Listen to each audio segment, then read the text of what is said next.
Assalamualaikum warahmatullahi wabarakatuh. Apa kabar sobat Sopter semuanya? Semoga kalian semua dalam keadaan sehat jasmani dan rohani, tidak kekurangan satu apapun. Seperti biasa, jangan lupa untuk bantu tekan tombol like dan berkomentar. Lanjut.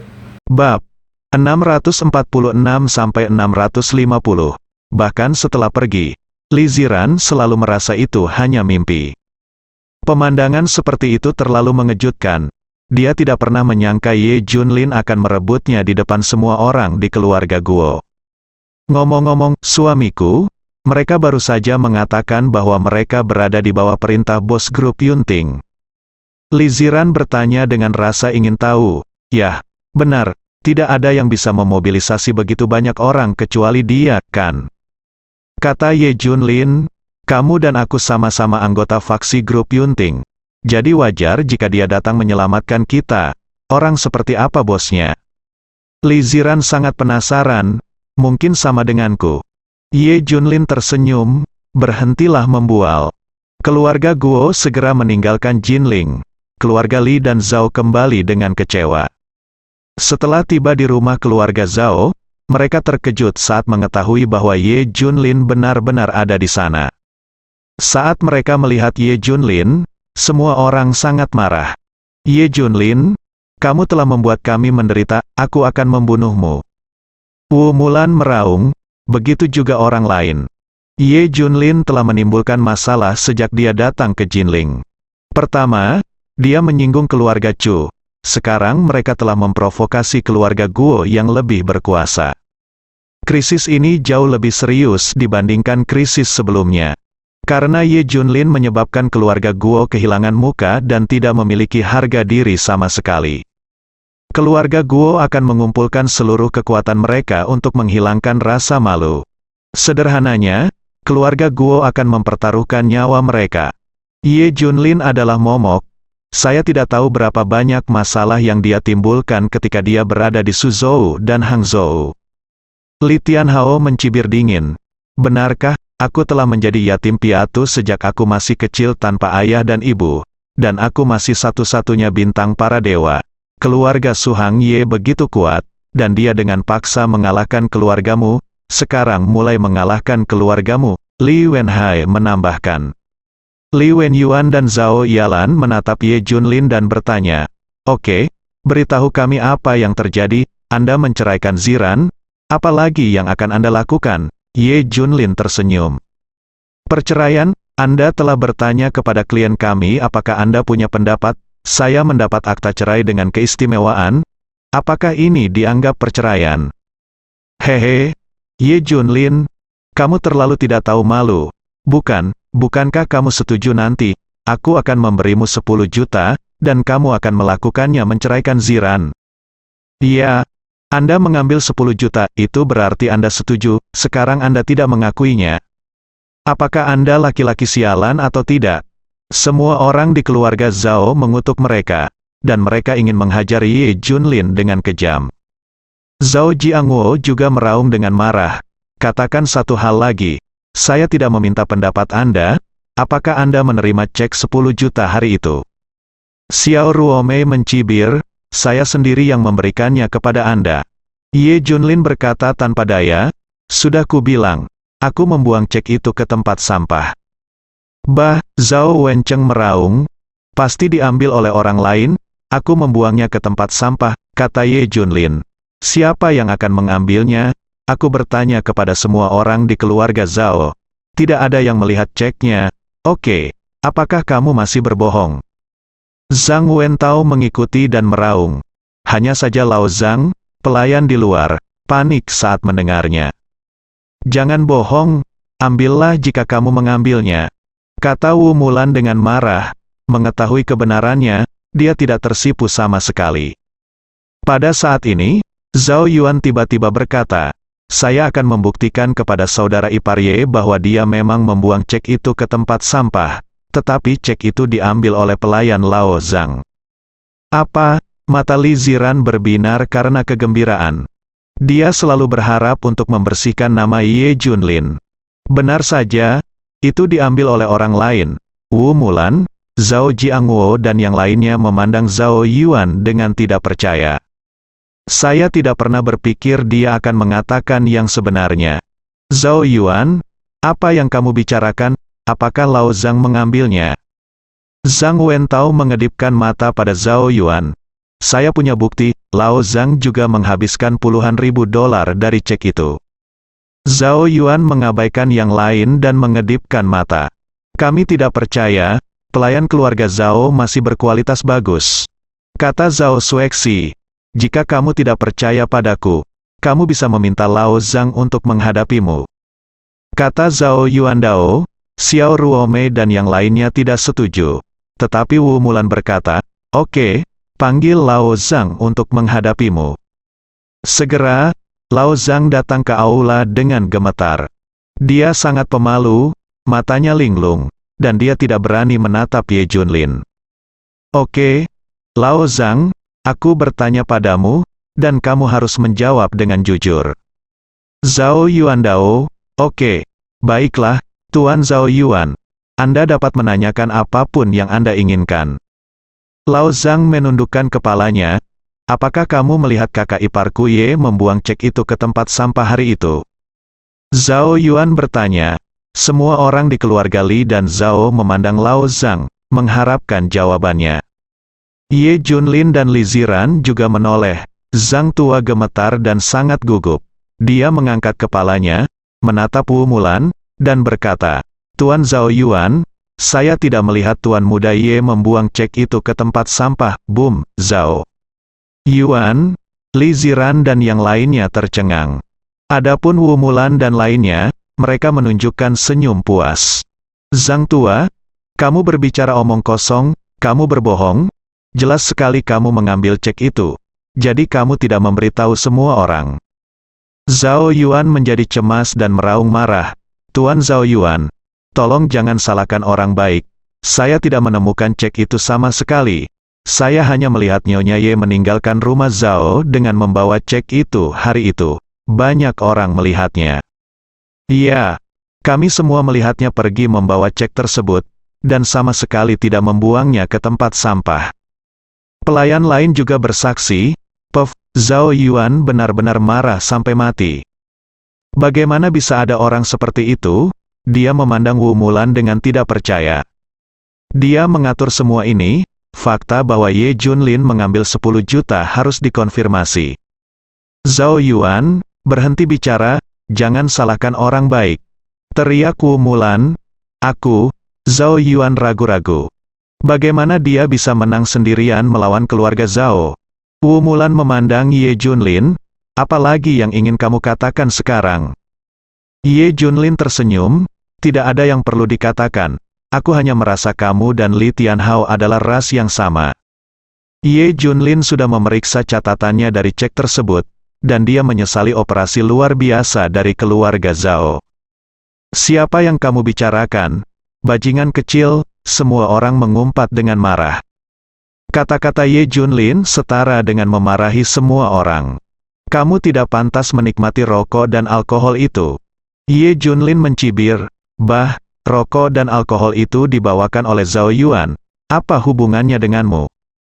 Zhao Jiangwo mengutuk dengan marah, yang lainnya juga menghina Ye Junlin. Wu Mulan menghentikan mereka satu demi satu. Dia memandang Ye Junlin dan bertanya, saya ingin bertanya, apa yang akan kamu lakukan? Ye Junlin melirik Li Ziran dan berkata, saya dijebak 6 tahun lalu, dan pernikahan itu tidak sempurna. Ada juga banyak penyesalan yang tersisa untukku dan Ziran, jadi aku ingin memulai kembali dengan Ziran, melamar lagi, dan mengadakan pernikahan lagi untuk menebus penyesalan tahun ini, Li Ziran berkata sambil menangis, saya bersedia, tidak mungkin. Ziran harus menikah dengan keluarga Guo, kata Wu Mulan. Saya menikah dengan Li Ziran sebelumnya untuk masa depan dan perkembangan yang lebih baik. Sekarang Li Ziran dinikahkan untuk meredakan kemarahan keluarga Guo. Jika Guo Kunsu membutuhkan Li Ziran untuk bahagia, itu lebih baik lagi. Setidaknya mereka tidak akan mempermalukan keluarga Li dan Zhao. Jadi setelah Wu Mulan meminjam seseorang untuk mendiskusikannya, dia menikahi Li Ziran untuk menenangkan amarah keluarga Guo. Kamu Junlin ingin menikah dengan Li Ziran, Mustahil. Terlebih lagi, jika dia menyinggung keluarga Guo, dia akan mati. Itu bukan terserah kamu, selama Ziran mau, aku akan menikahinya. Ye Junlin mencibir. Haha, kamu masih ingin menikahi Ziran? Pikirkan bagaimana cara menyelamatkan hidupmu dulu, tentara keluarga Guo akan segera datang untuk membunuhmu. Zhang Wentao tertawa, jika keluarga Guo berani datang, aku akan menghancurkan mereka. Cahaya dingin melintas di mata Ye Junlin. Keluarga yang mengaku sebagai raja ini telah melakukan hal-hal yang lebih unggul dari Tiongkok. Kenapa dia tetap tinggal? Kamu benar-benar sombong, kuharap kamu masih keras kepala saat keluarga Guo datang nanti. Semua orang mencibir, Zhao Yuan, Wu Xiao, kalian lindungi Ziran, aku akan menangani keluarga Guo.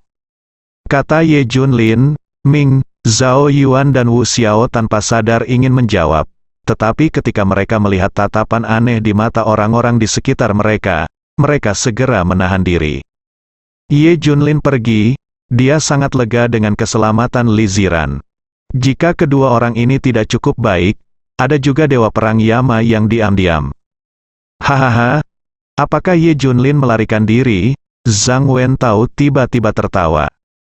Dia pasti melarikan diri, kalau tidak mengapa tidak pergi dengan Ziran. Semua orang mencibir melihat perilaku Ye Junlin yang pergi.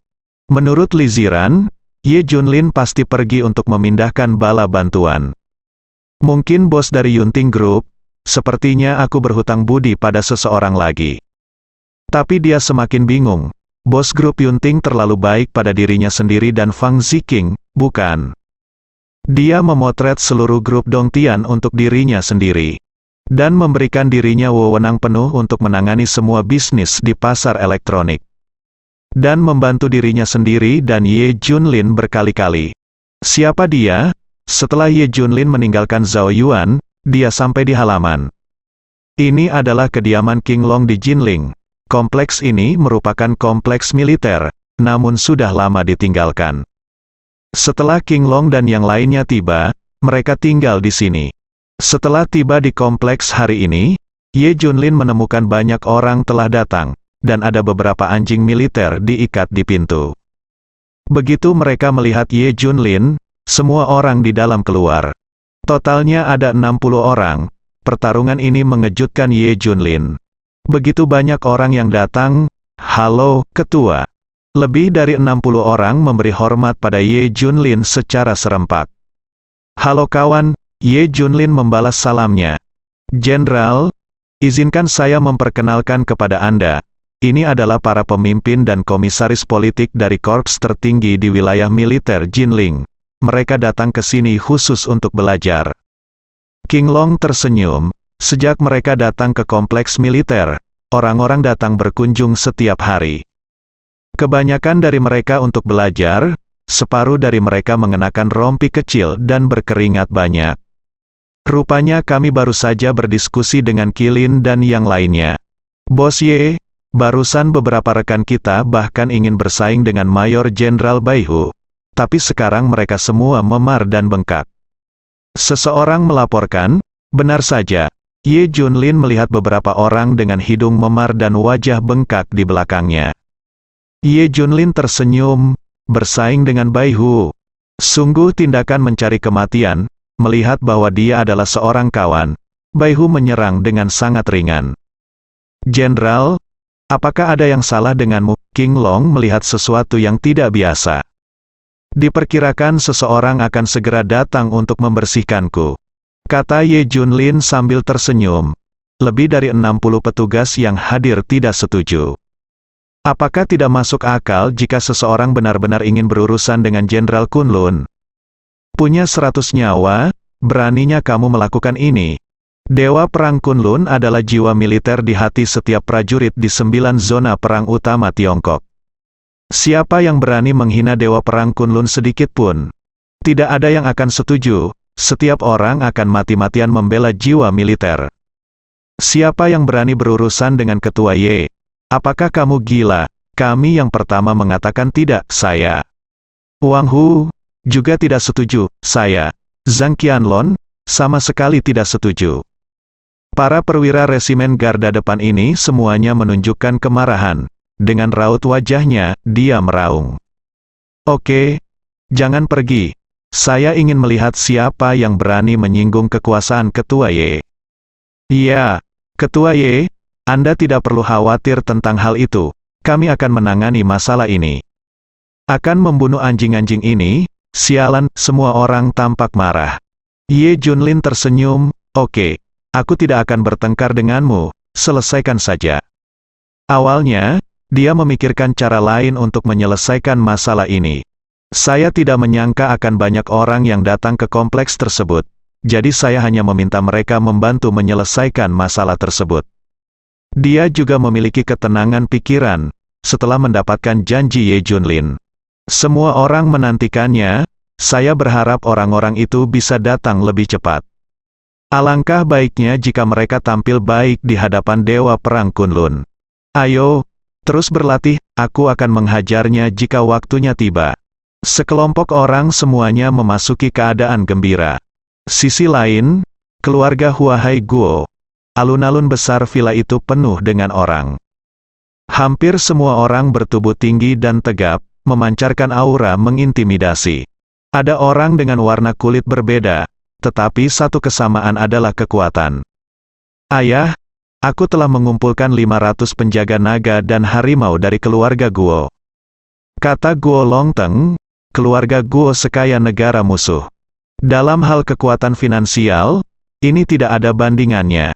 Selama bertahun-tahun, Guo Sukun bahkan secara pribadi menghabiskan banyak uang untuk membentuk tim penjaga.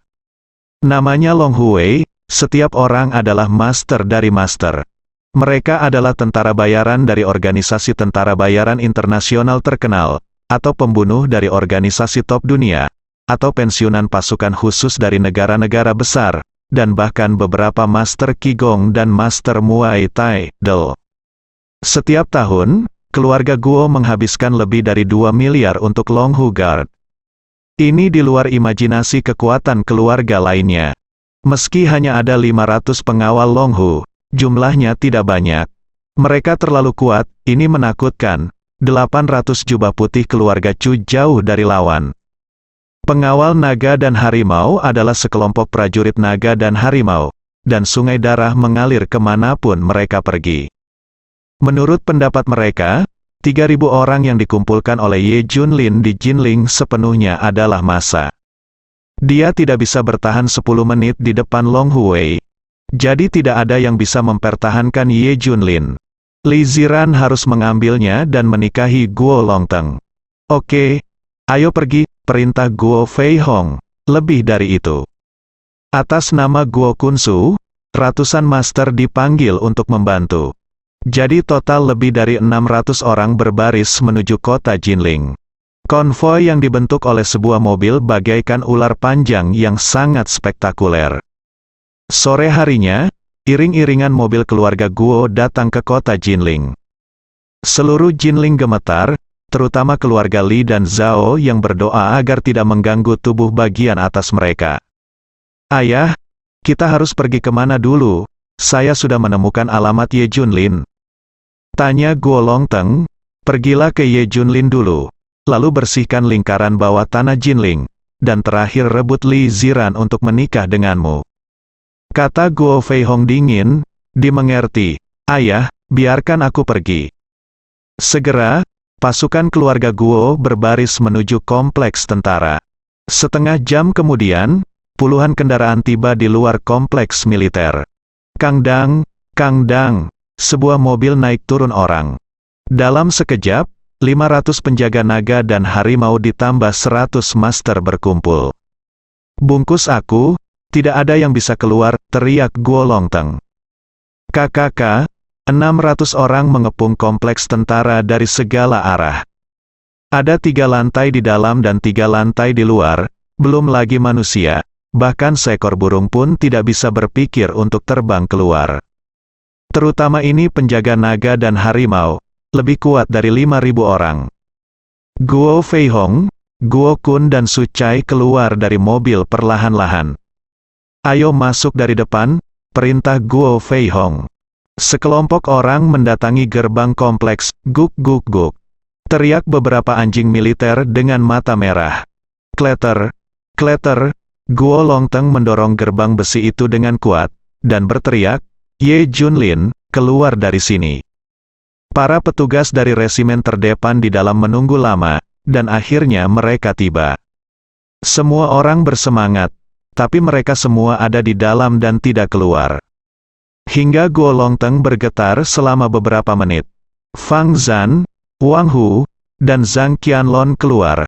Mereka bertiga hanya mengenakan rompi hijau militer, memperlihatkan otot-otot mereka yang meledak-ledak. Berisik sekali, siapa yang kamu cari? Mereka bertiga datang ke pintu, dan Fang Zhan bertanya dengan dingin. Guo Longteng mau tidak mau tercengang saat melihat ketiga orang itu dengan momentum yang luar biasa. Biarkan dia kesurupan, orang-orang ini tidak biasa. Tapi dia memiliki 500 penjaga naga dan harimau di tangannya, jadi dia tidak takut pada siapapun.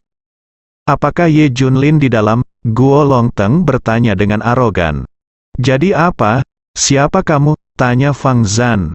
Dengar, kami adalah keluarga Guo dari Huahai, kami datang ke sini khusus untuk membalas dendam pada Ye Junlin, dia harus mati hari ini. Di belakangku ada 500 penjaga naga dan harimau dari keluarga Guo.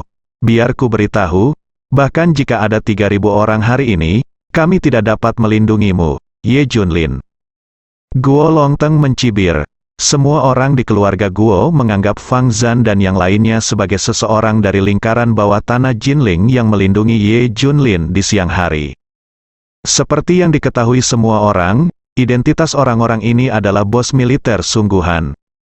Mendengar ini, Fang Zhan dan yang lainnya mengerutkan kening. Apa yang mereka dengar? Orang-orang ini sebenarnya ingin membunuh ketua Ye. Seberapa berani ini? Sombong. Keluarga Guomu sangat berani. Apakah kamu melanggar hukum? Fang Zhan meraung marah. Hehe. Tadi aku katakan bahwa keluarga Guoku adalah Wang Fa.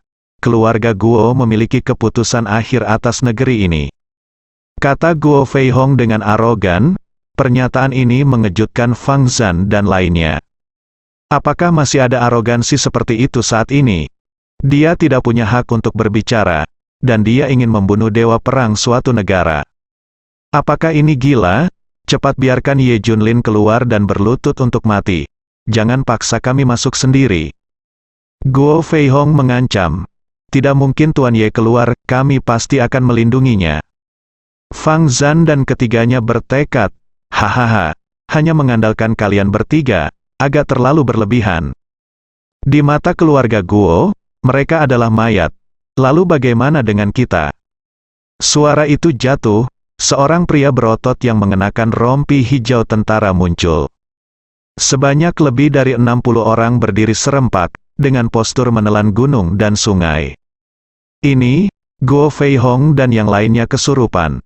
Orang-orang di depan mereka memberi mereka perasaan aneh. Sepertinya mereka bukan dari lingkaran bawah tanah, tetapi untuk sementara waktu tidak mungkin untuk mengetahui siapa mereka.